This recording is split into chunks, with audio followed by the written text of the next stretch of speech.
Welcome to Camp Chaos, where we celebrate the wild ride of modern womanhood. Join us as we dish on motherhood, life's ups and downs, and all things pop culture that we know you want to talk about. With special guests and expert insights, we're here to empower you through the chaos of everyday life. Consider this your ultimate escape from the hustle and bustle, and as always, parental guidance suggested. Camp is now in session. Steph, welcome to Camp Chaos. We are so excited to talk with you today. Thank you guys for having me. Well, I want to pull back the curtain on a really big part of your life, which is football and the NFL. So let's start from the beginning of that journey. How did you meet your husband? Okay, so I always say there's my story and a God story. I met my husband in 2014. 6 months after my dad passed. So I share that, which sounds like morbid, but it was just a very dark time, probably one of the hardest times in my life. And I had been single and celibate, to be forward, for 2 years, something that I had chose to do. And I really feel like God was setting, I had to do a lot of self-growth at that time, a lot of changes and trials were going on with me, and never in a million years did I think he was preparing me for just what my future would be, but more or less my husband. So my dad passes. I was at the bottom of what I call bottom of the barrel for me. And I was working at a place just a few times a month called Yevo. It's a South African restaurant. I knew the owners really well. I had met the owners when I moved to Atlanta at 21 years old. So they had just been part of my life for a very long time, a very safe, comfortable family environment place. They called me on a Wednesday and they knew what was going on with me. Like, hey, we have a little private event. Do you want to come in, just help manage, stay behind the bar, etc.? And I was like, okay, I'm doing nothing, anything can get my mind off of what's going on. And so I went in that night. And Levine showed up with a few of his friends that night. And I remember seeing him, and I always share this. I saw him. He's a 6'9", beautiful Polynesian man, but I didn't see him, if that makes sense.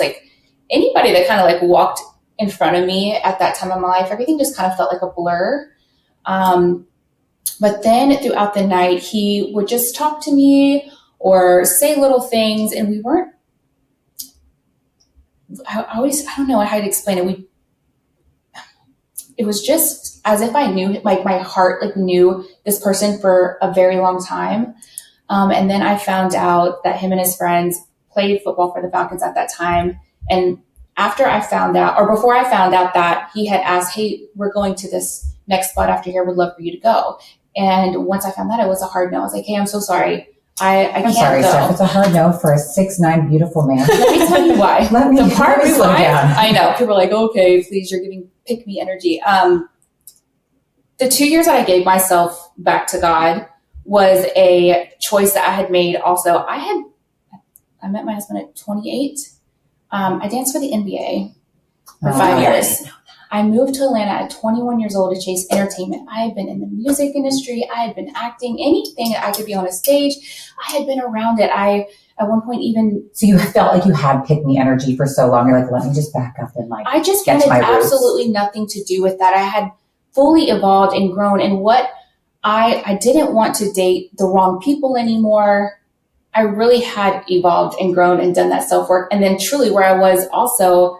where some people may go the opposite way, I was trying to find the light. And you were trying to go back to God and your roots and be a good girl. And then in walks Levine and he's like, hey, let's go. And I thought that was more of the devil. You're don't hit me. Yeah, I have worked for 2 years. Yes. I was like, oh my gosh, the devil's I have big plans for myself and the devil is doing work hard. So I remember just feeling his energy though. And I'm like, okay, us girls, is it different? Do I go? I remember calling my mom and sharing, she had known what I'd gone through before. And Mom, do I go? He seems so nice and he's very cute to look at and has good conversation. I didn't feel, you never do in the beginning, is there ulterior motives? What is going on? I'm just like, baby, you're grown. Just go. And if you don't like the conversation, leave. I'm like, oh, that's true. So fair. Right. I am fair. And where we went, it was just an outdoor place and nothing crazy. And I always say from that night, I haven't left his side. He became my best friend. He proposed 11 months later. This man knew what he wanted. God knew exactly what I needed. Things I had prayed for Which is, I always say, and I always say to my friends who aren't married or haven't found their person yet, don't just not settle. Dream bigger than what you even think you want. My husband's not perfect. None of us are. But if I were to put on paper the things that I thought I wanted, God gave me more. It's like that meme, right? Where have you seen it? Where God's like holding a teddy bear with the little girl holding a balloon. It's definitely that. And yeah, that's just kind of how we met. And I know that sounds like a long drawn out story, but it's a special one. It's simple and it was authentic and something that I kind of, he's younger than me too, that everything that I thought I would not want, that I was like, keep me away from X, Y, and Z. I was like, funny, I'm going to give you this because I know what you're compatible with and I'm going to give you more than what you think you even deserve. Mm-hmm. So that's so sweet. I appreciate you pulling back the curtain too on a football player, like seeing him in that light is so, because I feel like the league in general, and we're going to get into it, but it's so glamorized and it's like these guys are just hard asses and they don't have anything behind them, but to hear that that's like how he presented himself is so sweet to hear about that. And it's refreshing. And I think that's what I want to get into. But when you guys first started dating and you had to like involve yourself in the football world, what was that like stepping into that life? Yeah, I didn't. It's funny who I am now if we're categorizing the football wife thing versus who I was the first year. I wanted no parts. I really went in more with like a pessimistic mindset because what I had experienced just as a dancer, and even though he was a good guy, I didn't know how many of those existed. And I'm also coming from a background where women in community, you would think, I think it's changed and evolved from what I can see and feel. But even my dance background, being on a team full of women for 5 years, it wasn't camaraderie all the time and it wasn't support. And especially with someone like myself, who I moved to Atlanta with a purpose and a drive and a vision. And I was doing, what I think today doesn't seem like very big things because of social media, but I didn't really have that platform. Here I am chasing acting and singing and these very star-lit type of things. Already had a target on my back. So why would I want to now enter the NFL world with this humble man and even bring more attention? You know what I mean? I really treaded lightly. I felt like I did. Now I don't give any cares and I am big on stay authentic to you, stay true to you, and who cares what anyone says. That's, the evolution of just evolving and owning who you are. But it was, I tiptoed that first year for sure. I did show up to games, but I didn't mingle with the other women. And to be honest, they didn't make it very friendly. They knew how we met. They think, all they knew is this bartender met this athlete who used to dance in the NBA, and you were categorized as something. Instantly. Well, and especially not being a wife, I'm sure there's this whole stigma of like, you are not a wife, you are a girlfriend, so you sit over here, and we're going to treat you like that. And until you become a wife, then you can come hang out with us. And again, I think I'll probably say this throughout the podcast 100 times. That was at this point 11 years ago. 10, 11 years ago. I want to believe that has changed. I think through my experiences, we have been on 4 different teams and each team was very different. But I wish I had more of a backbone than to be like, no, let's all sit together, girl. It really only takes one person to be like, oh, stop it. Like, this is so ridiculous. This is so ridiculous. Let's just be inclusive. I promise you, we have things in common. Get past that. Yeah, I'm a glam girly, but I can also throw my hair in a bun and wear sweats. If you think about it, you're like, that comes with age, having that wisdom. Like when you're young going in there, you're like so intimidating. Yeah. You're in this huge stadium with all this attention on you guys and very cliquey. Like it's like high school never ends. Yeah. But then you sit with these girls who are wives and you're just a girlfriend and you're like, I met my husband while I was serving him. Like I was a bartender. Yes. I mean, you get categorized probably very quickly. Easy. But that's funny because now people talk about how they met their significant others, like sliding in the DMs. 100%. You know what I mean? It's just, it was so much more serious at that time for people. And I remember thinking like, that's ridiculous. How else are we supposed to meet our person? Like, whether an app or walking out the front door, like who cares how we met? We met. He's a good man. Like, you know that. If you're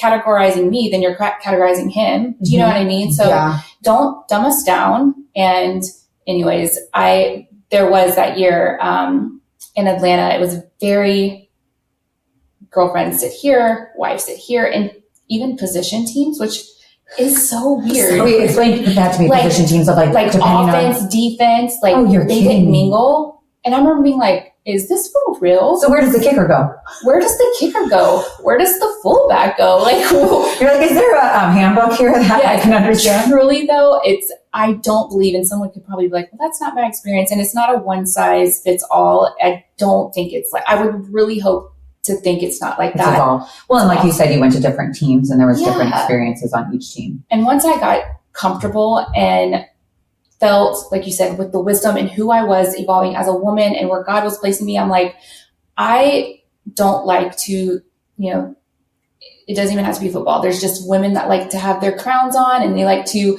be the voice of any situation, whether it's work, teams, school, playgrounds, Motherhood, whatever it is. Yeah. That's not me, but I knew that I wasn't going to allow certain things. Like I wanted to bring a certain energy when I went to a team of letting women be themselves, but also I think it came from what I was striving to do while I moved to Atlanta at such a young age.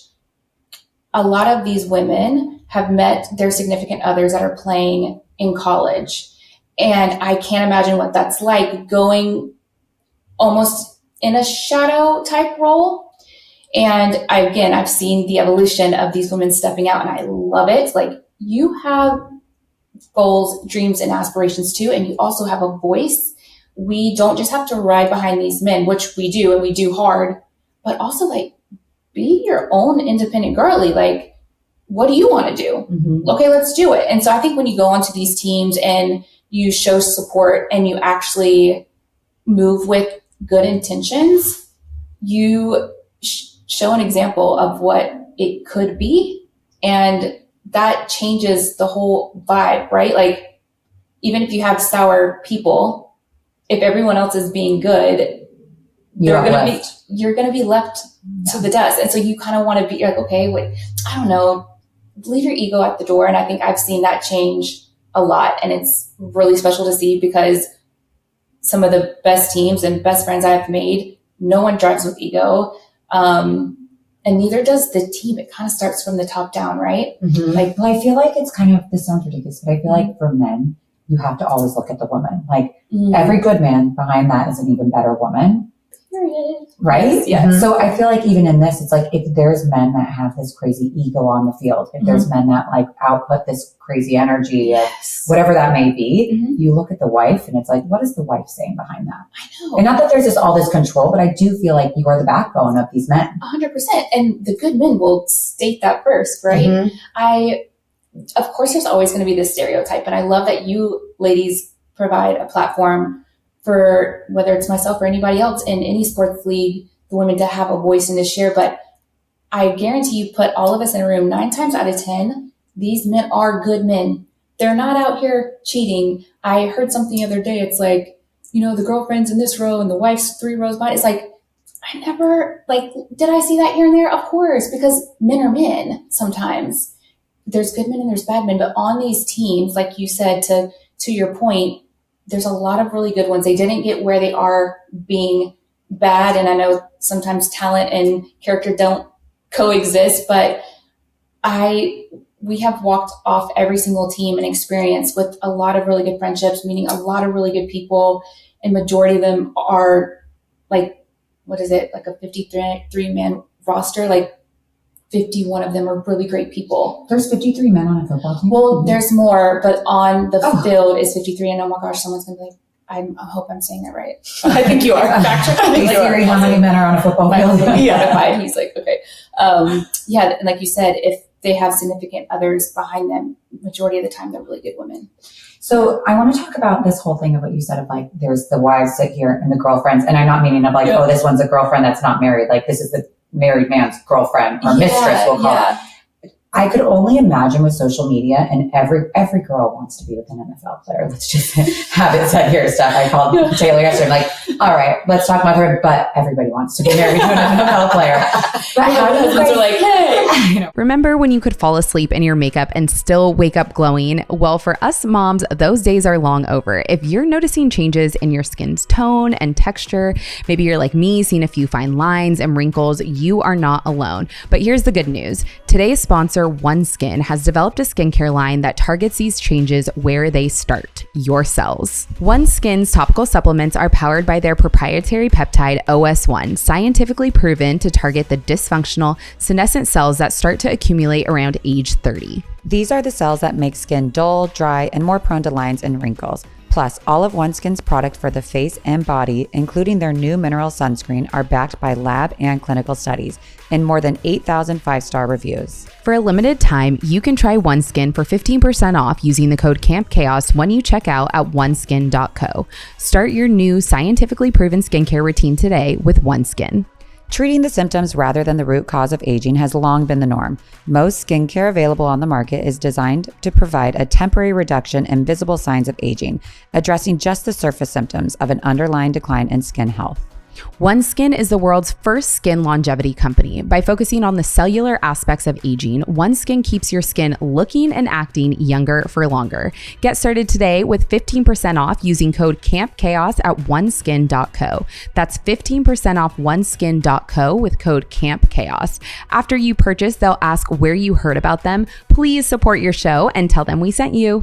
right? But how do you deal with the social media aspect of this? Because with social media comes in a DM that anybody can interfere into your marriage somewhat. Yeah, I always say it's like a crack window and the breeze is just blowing. Ooh, that gives me the chills. I'm like, close the window.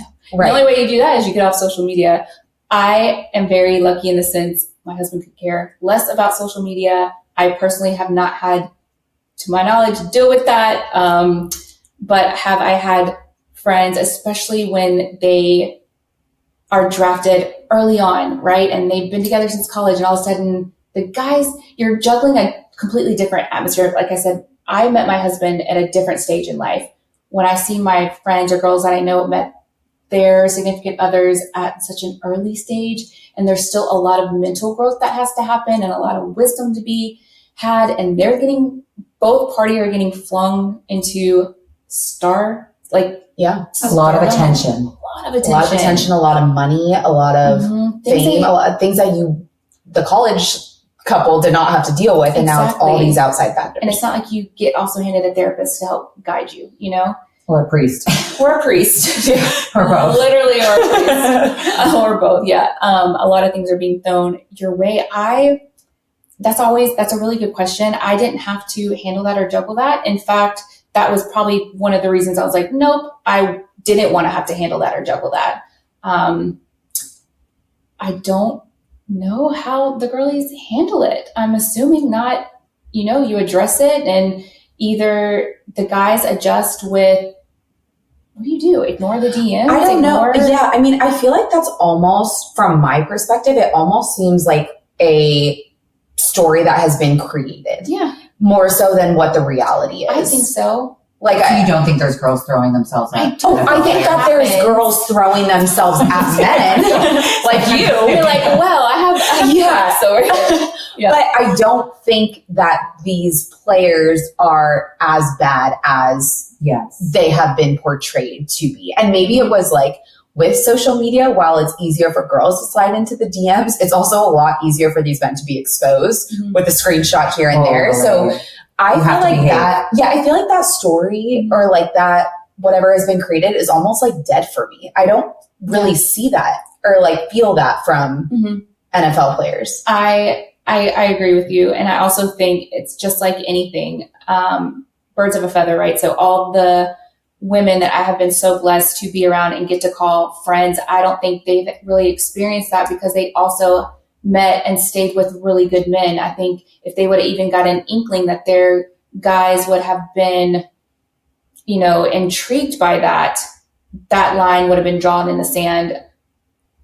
The stereotype is that we turn a blind eye.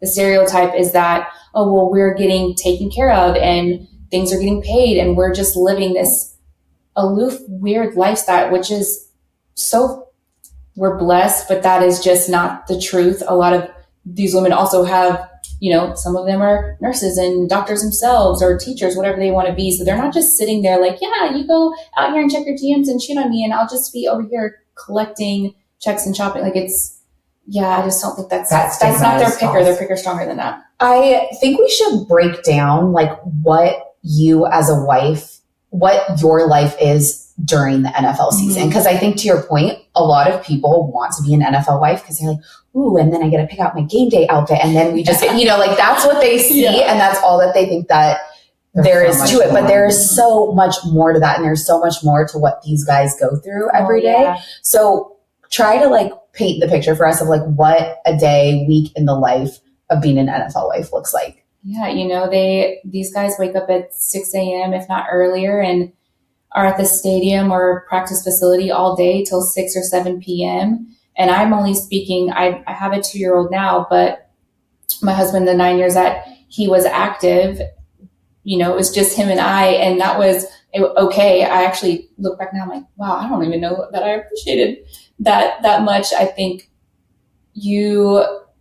so when they're training, you're alone. And to most people that probably sounds like, oh, that's great. I have a whole day to myself. But you're also thrown majority of the time, and everybody's very different in their circumstances. For us, we were thrown in 4 different cities over those 9 years. And it happens pretty quickly. You're adjusting, you're trying to find your footing, you're trying to adjust. You don't have your things. You're probably renting furniture or renting an apartment. You're trying to build a new community from your doctors down to your friendships. Oh gosh, I didn't even think about the doctors thing. I didn't know that sounds really weird. No, like from the doctors to your hairstylist to your nail salon. It's all your people. It's all your people. Your entire system. I just thought of friends and family, but you're right. Your doctors, your hairdresser, your nail girl. That sounds ridiculous, but that's important. It's very important. And like I said, I was lucky to just do this with him and I look back now and I'm like, all my friends that either had kids or were pregnant and they had to get new OBs or they went into early labor and they couldn't go back to where their home base may be. Some people don't even have a home base because they came out of college and they don't know where that's going to be yet because families are, they're all over the place. So as far as me and like what that looked like daily, is there a lot of, I always struggle, I think, with this question because I always was one that I'm like, man, this is unique. I was hyper aware of how special, how privileged, and how just big of a blessing, not only watching the person you love live out their dream, but yes, you are thrown into a very fun, like there's a lot of hardships, but very fun atmosphere every other Sunday. And once you build that community of your friends, like who doesn't want to just go to a football game and have the time of their life and scream for the people they love and this team that you love and get these hopefully wins for the greater goal of a Super Bowl. It's just fun. And it's the time of your life. And in between that, what is not shown is the tears, is the injuries, and this is going to sound so silly, but it is so strategic in what these guys eat and what they put in their bodies. They're not drinking or partying for, from July to February and then minicamp in between. So majority of their year, they're hyper focused. Half the time that when they do come home, they're picking up their iPads and watching game day footage. Their education does not stop just because they know football. So do you kind of take a back seat to that? Absolutely. If you're not emotionally stable enough to understand, and like emotionally stable sounds dramatic. I don't think like if you're not secure enough. Secure enough is what I was looking for sure. You have to know that's just going to be what it is because that's what it takes for these men to be successful. It's so much more than just tuning into like a football game and being like, oh wow, there's so much hard work behind it. So much hard work. And I wish I could speak for my friends. There's some people who don't always make the roster. They will make that move or they get cut in the middle of a season, or they get a massive injury, which my husband had, aches and pains throughout his career, but we were blessed. It's not if, it's majority of the time it's when. And it took us 9 years, and we had that win happen for us with him tearing his Achilles. And those, a lot of the times, are season ending, if not career ending injuries. And it happens in a blink of an eye. And so even that is a whole different ball game of juggling what it's like to be the significant other of someone going through that. Well, I feel like it's a place of sacrifice that you're in, but then it's also a place of emotional support you're in for your partner, because there's so much business that's behind the scenes in the NFL of, cuts, injuries, all of that, and losses, wins. And you're the one that's supposed to be there in the city with no family, picking him up, building him up, bringing him back down to reality, all of those things. How do you balance like the emotional side of being in the NFL? Well, I don't know if there is a balance. Yeah. I think you cry when you need to cry, you scream when you need to scream, and you do that a lot behind closed doors, because absolutely no one's going to care or feel sorry for you, which I completely understand.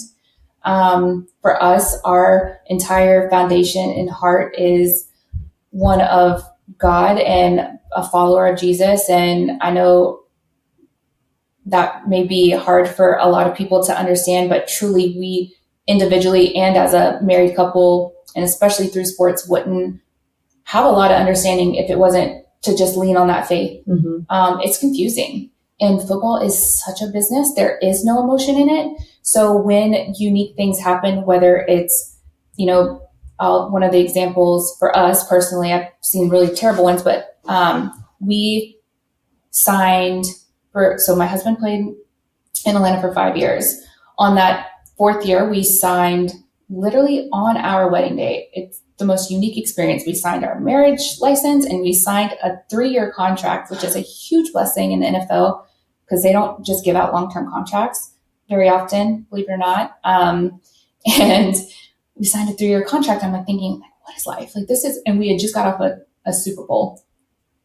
If you know that Super Bowl, don't come at me. It wasn't the best one. Wait, do I need to hear about the Super Bowl? Well, you said your husband's a football. Yeah. Say, babe, what's the Patriots Atlanta Super Bowl like, where they like lost really bad?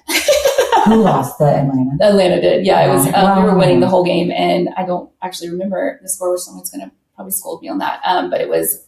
I remember. I'll never ever forget it. They were like pulling out Atlanta's confetti, and I'm like right there, 3 rows up. And I'm like, oh, we're gonna win the Super Bowl. And then all of a sudden, because Tom fucking Brady, that goat. And then they start pulling out their confetti, and it happened quickly. Anyways, that same year, we were just on this high, and then they needed to make some major cuts, and there's no rhyme or reason for that other than financial circumstances. And they cut us. I remember Levine walking upstairs, and I'll never forget it, and goes, so I just got cut. I was like, what do you mean? Where? On your body? You cut something? And he's like, yeah, they released me. And I was like, what does that mean? I remember just starting to cry, because that's when football became very real. And I knew what I signed up for, but until you start experiencing it, you don't know. And my whole life at that point had been in Atlanta, so I didn't know what that looked like selfishly for me too. I think I lived in a bubble thinking, we're going to retire here. We're going to retire here. This man got, he was drafted pretty well. He's a really strong player. He makes the roster. And I say that because a lot of guys can be in this league in and out for 10 years and not really make rosters, but be on practice squads, which is great and a blessing. But yeah, you want to kind of be on that roster. And yeah, I was like, what is going on? I get it full on now more than ever. But even then, that was a blessing. I just share that to say there was a lot of turmoil in that for me specifically, and what that meant for, yes, I'm a wife, but like I still had to figure out, I didn't want to just be a wife. Mm-hmm. I didn't know what it meant to throw your life in storage, and we're moving to having to find an apartment or place or home really quickly in a place we've never lived. And ours was Detroit. So that was fun. It actually was really fun. Oh, was it? And it was really fun, but Miami would have been better. Oh man, you know that heat? Like I just think of sports so different. I'm like, Miami would have been so fun, but that heat would have killed me. Yes, agreed. It all worked out and I wouldn't change a thing. And it was all truly some of the greatest takeaways each city we went to. And like, what a cool experience in itself, right? That you get to experience life that way. But yeah, it's a lot. And I remember he gets in a new city and he has this career and it's mapped out. Right. I'm sitting amongst boxes. I remember having a breakdown being like, now what? And for me at that time, my entire outlet was music and entertaining. And I had my agents in Atlanta and all these things. And I felt like isolated and alone, hadn't met my community yet. And I'm like, well, what do I do? You know? And I figured out what I wanted to do. And that's where my business came about. But still, you have to dig deep and everything. I always say everything's figure outable. You just maybe cry a little bit and then you adjust and, pull your pants up and get going. I have a logistics question. Does the league help you find an apartment? They can help you. Okay. There are like little neighborhoods where you should be in versus like I can imagine in Detroit, you're like, where do we go? Where do we live? I don't want to speak. Every team's very different. Yeah. In that sense, in how they do their community relations. And I do know there's like books and pamphlets and emails. You can easily reach out and email someone. There's a pamphlet or something. There's a leaflet for this. Yeah, there's some document and attachment they can send you, but a lot of it is by like word of mouth. It's word of mouth. I'm like, okay, Instagram, who's on the Detroit Lions? Right. So at that time, I knew actually no one besides the Staffords. And, I was like, well, she's probably really busy. We're good friends now, but at the time I didn't know Kelly. So yeah, I kind of just went in blind. Who did we ask? I actually think a friend who she's a dear friend now slid into my DMs. I think we were in the same position. She's like, hi, where are you living? Right. These are the areas I've heard of. And that's kind of how you roll. And like I said, each team is probably different at this point. The older you get into the leagues, people, and Instagram and social media has evolved so much. So you definitely probably know someone to help you, but. So you don't have your daughter at this point? No. Okay. So after Detroit, where did you guys go? Detroit to San Francisco. Did you love San Francisco? Love San Francisco. We were only there a season, but I felt like we lived 5 seasons there. We made some of the best friends, the best community. It was just such a ride that year too. It was Super Bowl year, going to playing against Kansas City. So your husband went to 2 Super Bowls. He did, which is awesome. Unique in itself. It's really hard, even just to get to playoffs, more or less the Super Bowl. And to know that, I think that's why I was so hyper emotional that year in the best way. I cried happy tears all the time because I'm like, girls, don't you know how unique this is? And they're like, no. If they did know, for sure. They know more now, I think. Right. I mean, they've been on a journey. After Taylor Swift went to the Super Bowl, now every girl knows. Literally, you're, Thanks, Taylor. Thanks, Taylor, for showing everybody the football world. It was just a ride. It's truly one of our favorite seasons. I think truly that organization is just really special from the top down. They're just chill and fun. I feel like you have your community, like your girls in the league. Yeah. How did you build that community? It took a minute for sure. I think also the time I got to San Fran, I really knew who I was. I knew who I wanted to be as far as the example I wanted to set. I think, this sounds silly, but as a vet wife, and I really, really wanted to work on minimizing any negativity and jealousy and ego and all of that. And look, my husband, I call him a quiet player. He's not someone you may know him from, he's a good player in his size and things like that. But other than that, he's a quiet player. He just goes, he shows up, he does his job, he leaves, and he's the family man. So it's not like I had anything to overcompensate for, but I think I just wanted to move intentionally, and that just genuinely builds your community. I always say, like I said earlier, I think birds of a feather, those, plus I think that's attractive. I know the type of women I'm attracted to are confident. They know who they are. They stand on their own 2 feet, outside of their husband or, whether it's it doesn't even have to be a sports athlete or player. Like what they come from. Maybe they came from money or a different type of hierarchy with family. It doesn't matter. I think just being confident and moving with no ego, especially in this world, and not having money and fame and all these things that can define you, allowing them to define you.